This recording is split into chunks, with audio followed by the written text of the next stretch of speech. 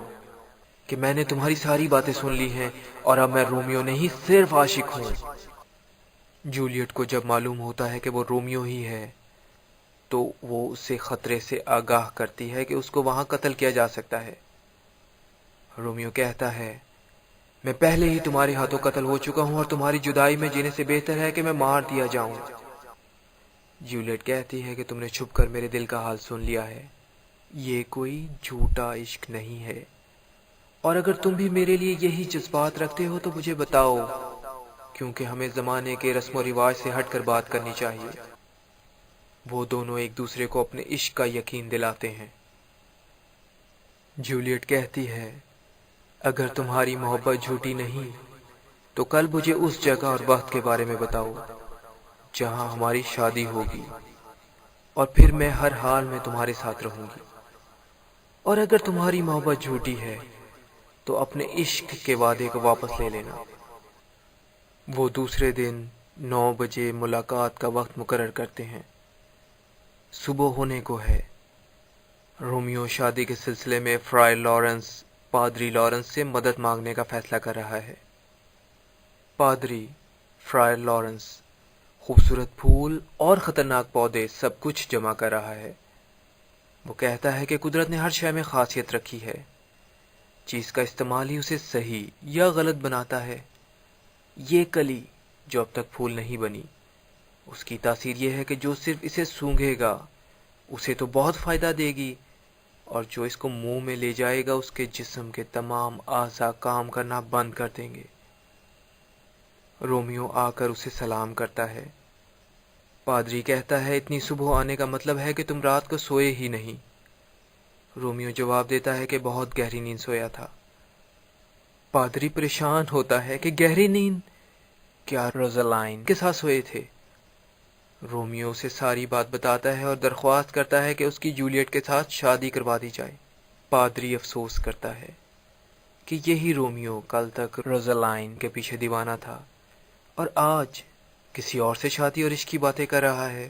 Romeo کہتا ہے کہ میں روزالین سے صرف محبت کرتا تھا، وہ مجھ سے نہیں، مگر اب جولیٹ بھی مجھے اتنا ہی چاہتی ہے جتنا میں اس کو۔ پادری یہ سوچ کر شادی کروانے کے لیے رضامند ہو گیا ہے کہ شاید اس شادی سے دونوں خاندانوں کی رنجش دوستی میں بدل جائے۔ بینولیو اور مرکیوشیو باتیں کر رہے ہیں کہ رومیو کو نہ جانے کیا ہوا کہ کل رات اپنے گھر میں بھی نہیں آیا۔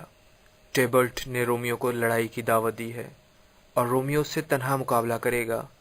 وہ مقابلہ کس طرح کر سکتا ہے کیونکہ وہ تو پہلے ہی عشق کی وجہ سے قتل ہو چکا ہے، جبکہ ٹیبلٹ تو شیطان اور سفاک انسان ہے، دیکھنے میں شریف، اندر سے پورا بدماش۔ خود ہی لڑائی شروع کرتا ہے اور تلوار سے مارتا ہے۔ رومیو وہاں آتا ہے تو وہ کہتے ہیں یہ آدھا رومیو ہے۔ روزالائن سے عشق کے سامنے تو دوسرے عشق بہت چھوٹے معلوم ہوتے ہیں۔ وہاں جولیٹ کی نرس اور پیٹر آتے ہیں۔ اکیلے میں نرس پوچھتی ہے، رومیو کیا تم جولیٹ کے بارے میں سنجیدہ ہو؟ وہ جواب دیتا ہے کہ آج شام کو ہی جولیٹ پادری لارنس کے گھر آ جائے، وہاں ہم شادی کریں گے۔ نرس پیغام لے کر واپس جاتی ہے۔ جولیٹ اپنے باغ میں موجود ہے۔ نرس 3 گھنٹے کے بعد لوٹتی ہے اور بتاتی ہے کہ پادری لارنس کے گھر تمہیں تمہارا دلہا تیار ملے گا۔ جولیٹ پادری لارنس کے گھر جاتی ہے اور رومیو اور جولیٹ کی شادی ہو جاتی ہے۔ دنیا کی بہترین اور شاہکار کتب مفت ڈاؤن لوڈ کریں www.server555.com۔ The Tragedy of Romeo and Juliet by William Shakespeare۔ تحریر و پیشکش سید عرفان علی۔ www.server555.com۔ پارٹ 3، سڑک پر مرکیوشیو اور بینولیو گفتگو کر رہے ہیں۔ ٹیبلٹ وہاں آ جاتا ہے اور ان کی گفتگو میں مداخلت کرتا ہے۔ رومیو بھی وہاں آتا ہے تو ٹیبلٹ اسے حرامی کہتا ہے۔ رومیو بات کو ٹالتا ہے اور ٹیبلٹ سے پیچھا چھڑانے کی کوشش کرتا ہے، مگر ٹیبلٹ اور زیادہ خراب اور گھٹیا الفاظ ادا کرتا ہے، جس کی وجہ سے مرکیوشیو اس سے لڑ پڑتا ہے۔ رومیو ان دونوں کو چھڑاتا ہے، مگر رومیو کے درمیان میں آنے سے ٹیبلٹ کو موقع ملتا ہے اور وہ مرکیوشیو کو زخمی کر دیتا ہے اور وہاں سے بھاگ جاتا ہے۔ تھوڑی دیر بعد مرکیوشیو مر جاتا ہے۔ رومیو کو اس کے مرنے کا شدید رنج ہے۔ وہ افسوس کر رہا ہے کہ اسی دوران ٹیبلٹ دوبارہ وہاں آ جاتا ہے۔ اب رومیو مرکیوشیو کی موت کا بدلہ لینے کے لیے اس سے لڑتا ہے اور اس کے ہاتھ سے ٹیبلٹ قتل ہو جاتا ہے۔ رومیو کو اس بات کی بالکل امید نہیں تھی اور اب وہ پریشان کھڑا ہے۔ بینولیو اسے وہاں سے بھگا دیتا ہے۔ شہری وہاں جمع ہو جاتے ہیں اور بینولیو کو شہزادے کے پاس لے جاتے ہیں۔ بینولیو تمام واقعات کو سچ سچ بیان کرتا ہے، مگر کیپلٹ کی بیوی کہتی ہے کہ یہ تو مونٹیگیوز کے ساتھیوں میں سے ہے۔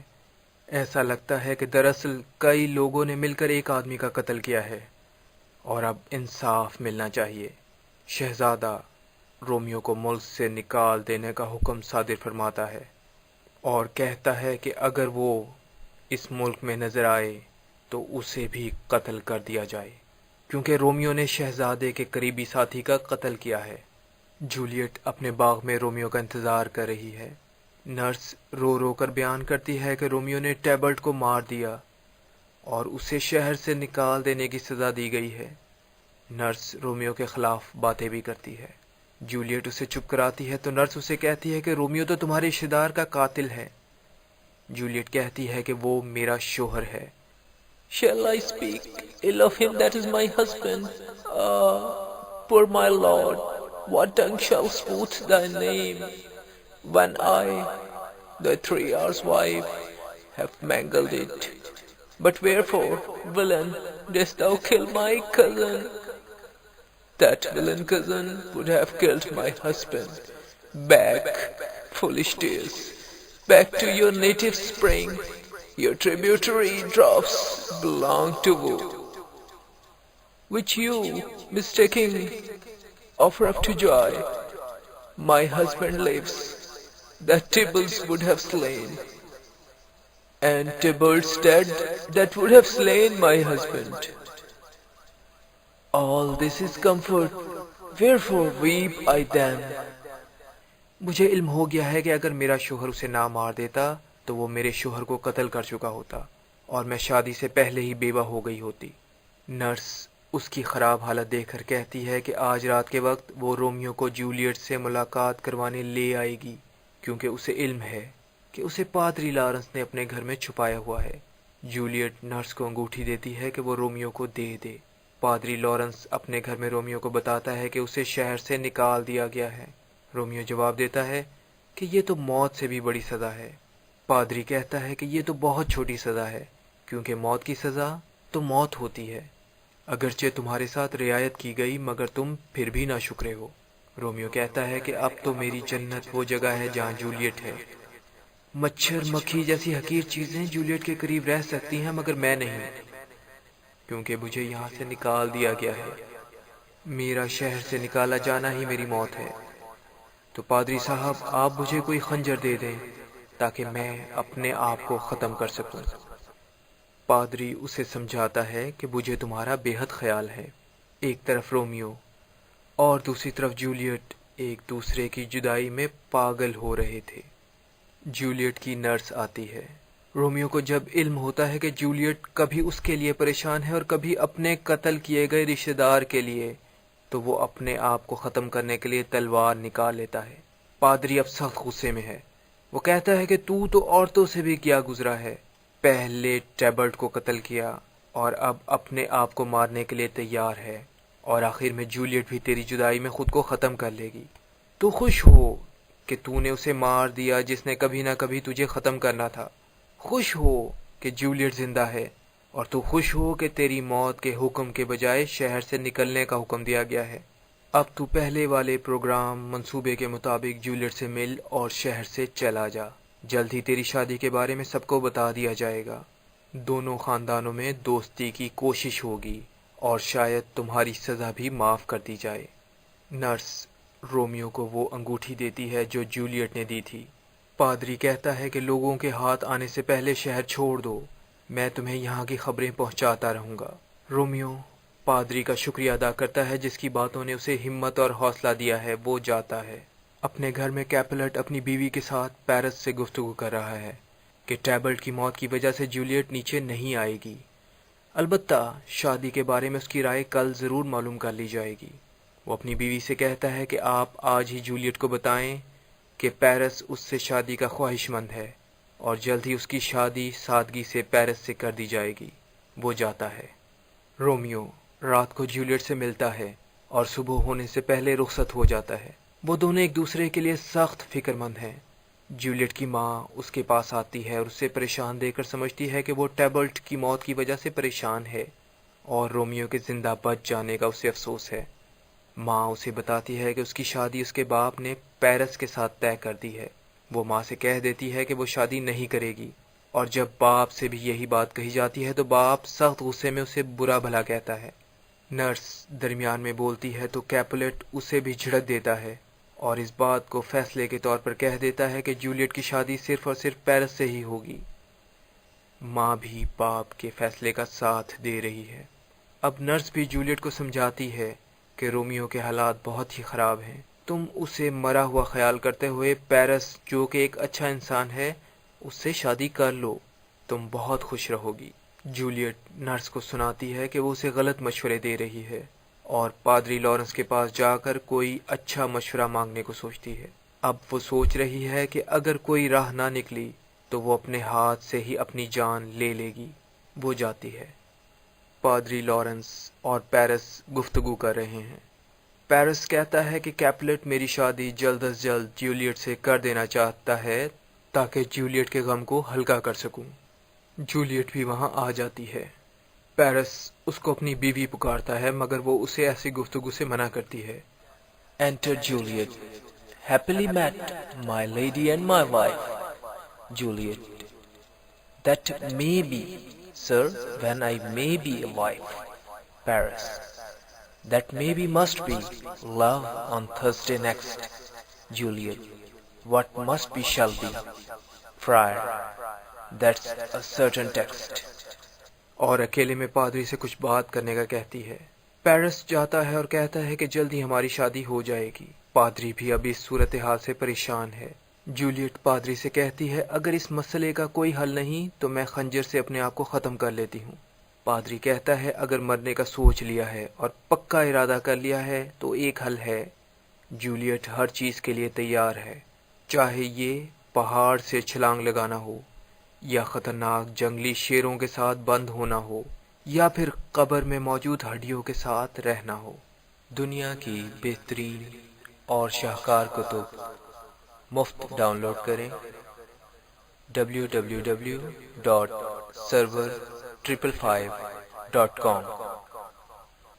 The Tragedy of Romeo and Juliet by William Shakespeare۔ تحریر و پیشکش سید عرفان علی۔ www.server555.com۔ پارٹ 4۔ پادری جولیٹ کو کہتا ہے تم پیرس کے ساتھ شادی کے لیے ہاں کہہ دو، شادی کل ہوگی۔ تم نے یہ کام کرنا ہے کہ رات کو یہ دوائی پی لینی ہے، اس کے پینے کے ساتھ ہی تمہارا جسم کام کرنا بند کر دے گا اور تم سب لوگوں کو مردہ دکھائی دو گی اور اس حالت میں 42 گھنٹے زندہ رہ سکتی ہو۔ تمہیں دفنا دیا جائے گا، جس کے بعد میں اور رومیو تمہیں قبرستان سے نکال کر لے آئیں گے کیونکہ تم 42 گھنٹوں کے بعد ہوش میں آؤ گی۔ یہ بہت ہی مشکل کام ہے مگر ہمت کرنے سے ممکن ہو سکتا ہے۔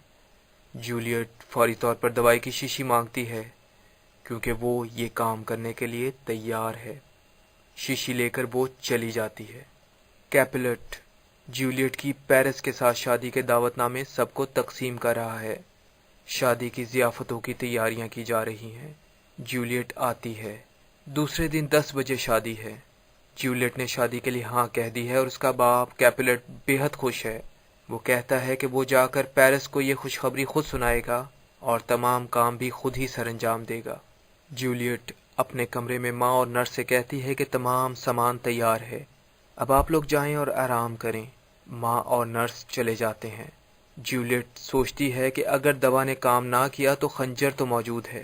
وہ سوچتی ہے کہ کہیں پادری نے رومیو سے چھپ کر شادی کروانے کا راز چھپانے کے لیے تو اسے مارنے کی ترکیب نہیں سوچی، اور اگر پادری کی دوائی درست بھی ہوگی تو کیا قبر کے اندر بغیر ہوا کے میں زندہ رہ سکوں گی؟ اور ٹیبلٹ بھی تو انہی قبروں کے درمیان ہوگا۔ کیسا خوفناک ماحول ہوگا وہاں پر۔ انہی سوچوں کے درمیان وہ دوائی پی لیتی ہے۔ کیپولٹ کے گھر میں کھانے تیار ہو رہے ہیں اور دلہن کو تیار کرنے کے لیے اسے جگایا جاتا ہے۔ نرس اسے جگانے کی کوشش کرتی ہے اور سب کو بتاتی ہے کہ جولیٹ تو مر گئی ہے۔ پادری لارنس اور پیرس شادی کے بینڈ باجوں کے ساتھ آتے ہیں۔ اسے بتایا جاتا ہے کہ جولیٹ تو مر چکی ہے۔ سب لوگ افسوس کر رہے ہیں۔ پادری کہتا ہے کہ خدا کے ہر کام میں بہتری ہوتی ہے۔ کیپلٹ کہتا ہے کہ شادی کے پھول اب اس کی قبر پر ڈالے جائیں گے۔ شادی کی موسیقی اور باجے سب بند کروا دیے گئے ہیں۔ مانٹوا نامی علاقے کی ایک سڑک پر رومیو اپنے سہانے خواب کو یاد کر کے خوش ہے۔ بالتھزار آتا ہے۔ وہ رومیو کو پیغام دیتا ہے کہ جولیٹ مر گئی ہے اور اب قبرستان میں دفن ہے۔ رومیو فوری طور پر واپس جانے کا ارادہ کرتا ہے کیونکہ اس خبر نے اس کی حالت خراب کر دی ہے۔ اس نے فیصلہ کیا ہے کہ وہ جولیٹ کے پاس قبرستان میں جا کر آئندہ کا فیصلہ کرے گا۔ وہ ایک غریب آدمی اپوتھیکری سے زہر خریدنے جاتا ہے۔ زہر خرید کر وہ جولیٹ کی قبر پر جا رہا ہے تاکہ وہاں اپنی زندگی کا خاتمہ کرے۔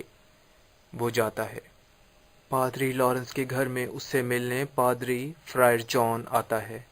اس کو پادری لارنس نے تمام صورتحال بتا کر رومیو کے پاس بھیجا تھا، مگر وہ رومیو سے نہ مل سکا۔ وجہ یہ تھی کہ رومیو سے پہلے اس نے اپنے ایک پرانے دوست سے ملنے کا فیصلہ کیا۔ جب اس کا ساتھی اور دوست اسے ملا تو لوگوں نے بیماری کے پھیلنے کے خوف سے ان دونوں کو گھر کے اندر بند کر دیا، لہذا اس کی رومیو سے ملاقات نہ ہو سکی۔ وہ پادری لارنس کو خط واپس کر دیتا ہے کیونکہ وہ رومیو سے نہ مل سکا تھا۔ پادری لارنس کو اب موقع کی نزاکت کا علم ہو چکا ہے۔ وہ زمین قبر کو کھودنے کا سامان منگوا لیتا ہے۔ اسے معلوم ہے کہ اب اسے اکیلے ہی جولیٹ کو 3 گھنٹے بعد قبر سے نکالنا ہے اور اسے اپنے گھر میں چھپانا ہے تاکہ بعد میں رومیو کے حوالے کر سکے۔ وہ جاتا ہے۔ قبرستان میں پیرس اپنے ملازم کے ساتھ پھول وغیرہ لے کر آتا ہے۔ وہ ملازم سے کہتا ہے کہ دور ہٹ کر بیٹھ جائے اور اگر کوئی شخص بھی وہاں آتا نظر آئے تو اس کی اطلاع اسے دے۔ ملازم اگرچہ خوفزدہ اور ڈرا ہوا ہے مگر ہاں کہہ دیتا ہے۔ پیرس قبر پر پھول ڈالتا ہے اور کہتا ہے کہ روزانہ رات کو وہ قبر پر آ کر افسوس کرے گا۔ نوکر کی سیٹی کی آواز بتاتی ہے کہ وہاں کوئی آ رہا ہے۔ اسے غصہ ہے کہ وہ اس وقت بھی اکیلے میں جولیٹ کی قبر پر افسوس نہیں کر سکتا۔ وہ چھپ جاتا ہے۔ رومیو آتا ہے جس کے ہمراہ بالتھزار ہے۔ وہ ٹارچ کی روشنی میں آگے بڑھ رہے ہیں۔ رومیو بالتھزار کو ایک خط دیتا ہے کہ یہ میرے پیارے والد کو دے دینا اور اب میرے کام میں بالکل مداخلت نہ کرنا کیونکہ میں جولیٹ کے مقبرے میں جا رہا ہوں۔ اگر تم نے مجھے روکنے کی کوشش کی یا میرے کام میں مداخلت کی تو میں تمہیں قتل کر دوں گا۔ بالتھزار کہتا ہے کہ وہ جا رہا ہے مگر وہاں سے جاتا نہیں بلکہ وہیں چھپ کر بیٹھ جاتا ہے۔ رومیو قبر کھودنا شروع کر دیتا ہے۔ پیرس چھپ کر یہ سب کچھ دیکھ رہا ہے۔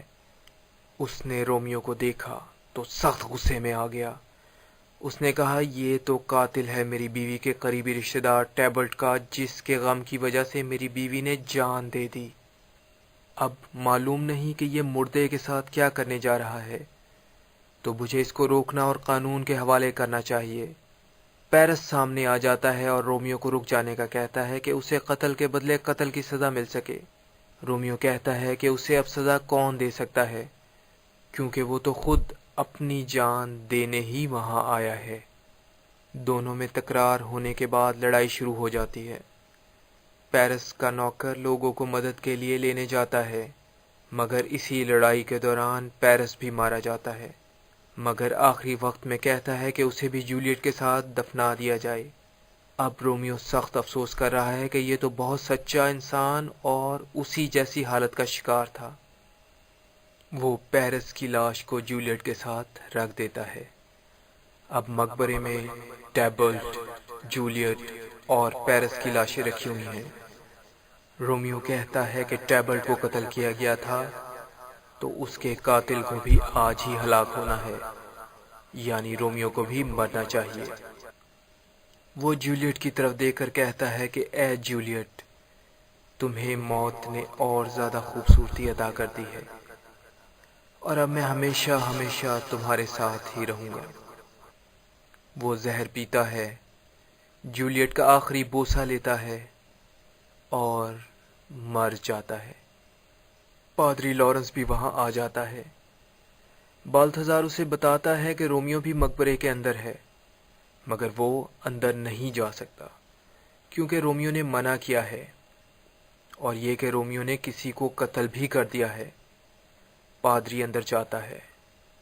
رومیو اور پیرس دونوں کی لاشیں موجود ہیں اور منظر بے حد خوفناک ہے۔ جولیٹ جاگتی ہے اور رومیو کے بارے میں پوچھتی ہے۔ پادری کہتا ہے کہ سب مر چکے ہیں، تو تم میرے ساتھ چلو کیونکہ سپاہی آ رہے ہوں گے۔ وہ جانے سے انکار کر دیتی ہے۔ رومیو تمام زہر پی چکا تھا، لہٰذا جولیٹ اس کے ہونٹوں سے زہر پینے کی کوشش کرتی ہے، بوسہ لیتی ہے کہ شاید زہر کا اثر اس کا بھی خاتمہ کر دے اور وہ بھی مر سکے، مگر وہ نہیں مرتی۔ سپاہی آ رہے ہیں۔ وہ جلدی سے رومیو کے خنجر سے اپنے آپ کو ختم کر لیتی ہے اور رومیو کی لاش پر گر جاتی ہے۔ وہ مر چکی ہے۔ سپاہی پیرس کے ملازم کے ساتھ اندر آتا ہے۔ وہ حیران ہے کہ جولیٹ جو 2 دن پہلے مری، اس کے اب خون کیوں نکل رہا ہے۔ پیرس بھی قتل ہو چکا ہے اور رومیو بھی مرا ہوا ہے۔ وہ کہتا ہے جلدی سے شہزادے کو، کیپلٹس کو اور مونٹیگیوز کو اس بارے میں اطلاع دو۔ رومیو کے ملازم اور پادری لارنس کو بھی گرفتار کیا جا چکا ہے، جو کہ سخت پریشان ہے اور ٹھنڈی آہیں بھر رہے ہیں اور سسکیاں لے رہے ہیں۔ شہزادہ بھی آ جاتا ہے اور وہ غصے میں ہے کہ کس وجہ سے اتنا شور مچایا جا رہا ہے۔ اسے بتایا جاتا ہے کہ پیرس قتل ہوا، رومیو بھی مرا ہوا ہے اور جولیٹ جو کہ 2 دن پہلے مری تھی، لگتا ہے کہ ابھی ابھی مری ہے۔ شہزادے کو یہ بھی بتایا جاتا ہے کہ ایک پادری اور رومیو کا ملازم گرفتار کیے گئے ہیں، کیونکہ ایسا معلوم ہوتا ہے کہ انہوں نے ہی قبریں کھودی ہیں۔ کیپلٹ کی بیوی جولیٹ کے تازہ خون سے سخت پریشان ہے اور حیران ہو کر اس خنجر کو دیکھ رہی ہے جو اس کے سینے میں پیوست ہے۔ مونٹیگیو آتا ہے اور بتاتا ہے کہ اس کی بیوی اپنے بیٹے کی جدائی کے غم سے مر گئی ہے۔ اسے معلوم ہوتا ہے کہ اس کا بیٹا رومیو بھی مر چکا ہے۔ پادری کہتا ہے کہ اگرچہ سب سے زیادہ شک اسی پر کیا جا رہا ہے، مگر وہ قصوروار بھی ہے اور بے قصور بھی۔ وہ شہزادے کے پوچھنے پر تمام حالات و واقعات مختصر طور پر بیان کر دیتا ہے۔ شہزادہ پادری کو ایک نیک انسان اور بے قصور کہتا ہے اور رومیو کے ملازم سے حالات دریافت کرتا ہے۔ رومیو کے خط سے پادری کی سچائی سامنے آ گئی ہے۔